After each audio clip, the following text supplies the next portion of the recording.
Hello and welcome to this episode of Natter with Niamh. Today I wanted to talk to you about needs and neediness. Being needy, especially for women, is something that we never want to hear. We never want to be told, oh, you're too needy. Or, they broke up with someone because they were too needy. There's a difference between needs and neediness. And neediness comes from having unmet needs. We have basic human needs. We all need to feel physically and emotionally safe. We all need food. We need shelter. We need, to a certain extent, love. We need relationships. We have Maslow's hierarchy of needs, which you can go and look up. It starts off with feeling safe and secure, and then it moves on to the higher needs, the wealth and, the luxury goods. We don't really need those, but we do need to feel safe. We need to feel seen. We need to feel heard. We need to feel emotionally safe in our relationships. Neediness comes in when we're not looking after our own needs, or those needs are not being met. So if your needs for feeling safe, if your emotional needs, your needs to be seen and to be heard, are not being met, that can present as neediness. And neediness presents itself as being the people pleaser. The person who always says yes, even when their mind and their body and their heart are screaming no. They say yes because they need to be liked. They equate being needed with having their needs fulfilled. Neediness also presents as overgiving. You give way too much because, again, you equate that being needed with having your needs fulfilled. That doesn't mean you shouldn't ever give to other people. Of course you should. But overgiving and people pleasing are two of the ways that neediness presents itself. Strangely, being over independent is also a form of neediness. It's how it presents it. And we people please, we overgive, we become totally independent and reliable because our needs aren't being met. We're not asking for our own needs to be met, and we're not meeting them ourselves. Take, for an example, a woman who just wants affection. She wants a hug when she gets home in the evening. Her partner is emotionally unavailable to her. So she'll keep texting him, or she'll keep nagging him. She'll keep asking him questions. Or she'll look sad. Or she'll mope about the house, hoping that he'll pick up on the fact that she needs a hug. She won't ask. Now, the issue with asking for our needs quite often is that we feel we might be rejected, because quite often in childhood we were rejected. Our needs were neglected. Particularly our emotional needs may have been neglected or dismissed, and so we grew up into overgivers, people pleasers, totally independent women who feel shame and embarrassment around asking for their own needs, because that's what this comes down to. We were shamed as children for having needs. I remember being told to stop crying or I'll give you something to really cry about. How's that for meeting your emotional needs? It's shame. It's saying your needs aren't important. Why are you crying? Don't cry. And so we squash down those needs, and we don't take care of our own needs because we're ashamed of having needs. But we all have needs. They're basic human needs. And if you want to be less needy, if you want to stop people pleasing, over giving, if you want to be able to ask for help, you need to learn to recognize your own needs. One of the journal prompts that started me off on this whole journey was, what do I need today? And I sat with that journal prompt. And I still often sit with that journal prompt today. Because our needs vary from day to day. Some days I might need a hug. Some days I need a conversation. Some days I actually need to be left alone. And it's in honouring those needs. It's in recognising and honouring our own needs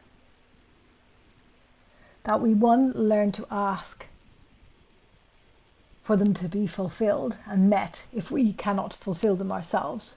So for instance, if you want a hug from your partner, rather than mooching about the house looking sad and disgruntled, you say to him, hey, I've had a bad day. Do you think I could have a hug? There's no shame in it. There's no embarrassment in needing something.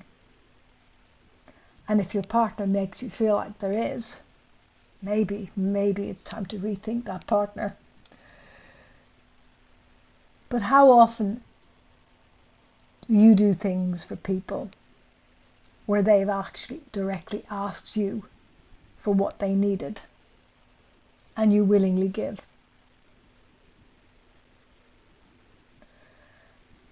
And there's no shame or embarrassment in that. They know what they need. They know what they want. And they're happy to ask you for it.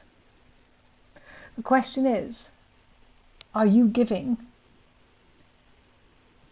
out of neediness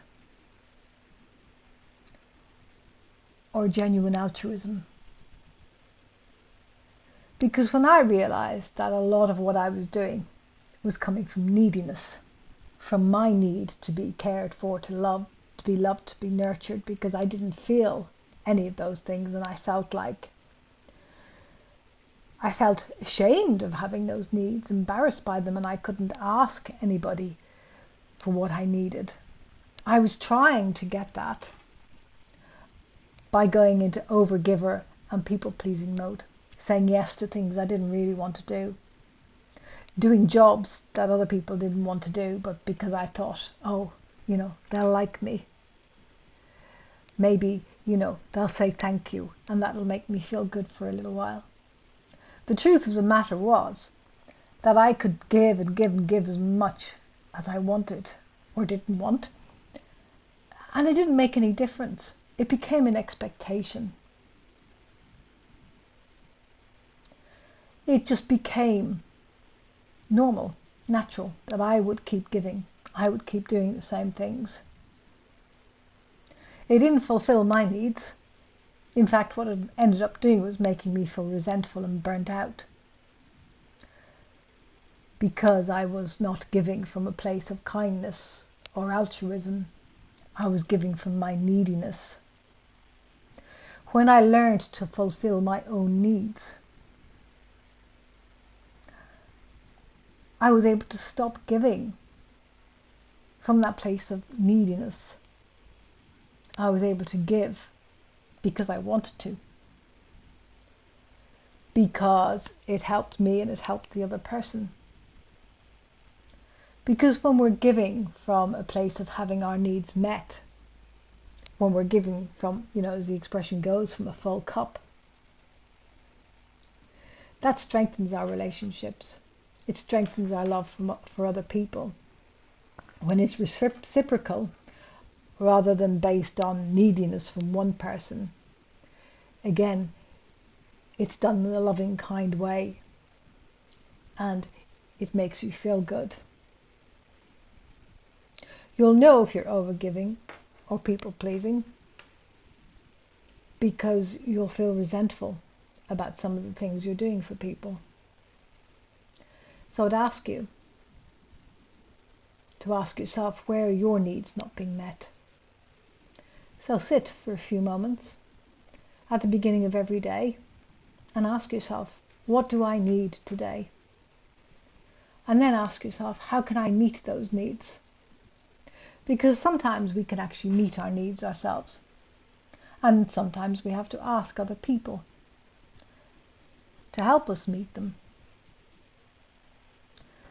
So if I wake up in the morning and I ask myself, what do I need today?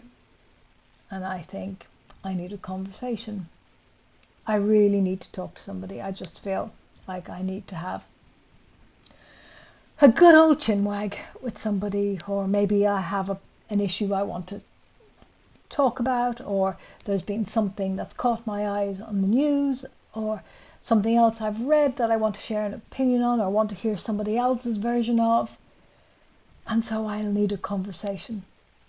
So once I've established that I need a conversation today, I then will look to see, who might I have that conversation with?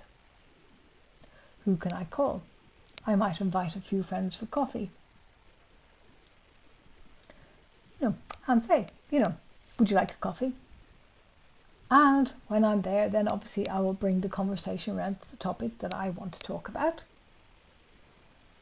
And if I pick the right friend, they'll want to talk about that too. But when we learn to listen into ourselves, when we learn to look for our own needs and learn to help ourselves. So some of the needs you can meet for yourself. Your need for exercise, your need for calm, for peace, for solitude.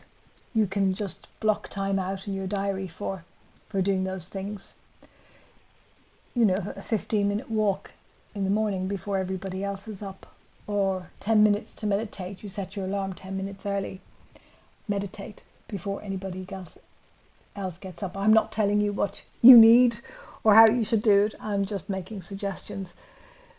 But sit with that question. What do I need? What do I need from me today? And then how can I meet those needs? And do I need help to meet those needs? If this has struck a chord with you, please do reach out. I'm happy to help, to talk to you. I've got some journal prompts and meditations and other things that can help you. Let's have a conversation. And if you'd like to be featured on a future episode of my podcast, I am looking for more guests with more stories. So please do let me know. And I will see you again on the next episode.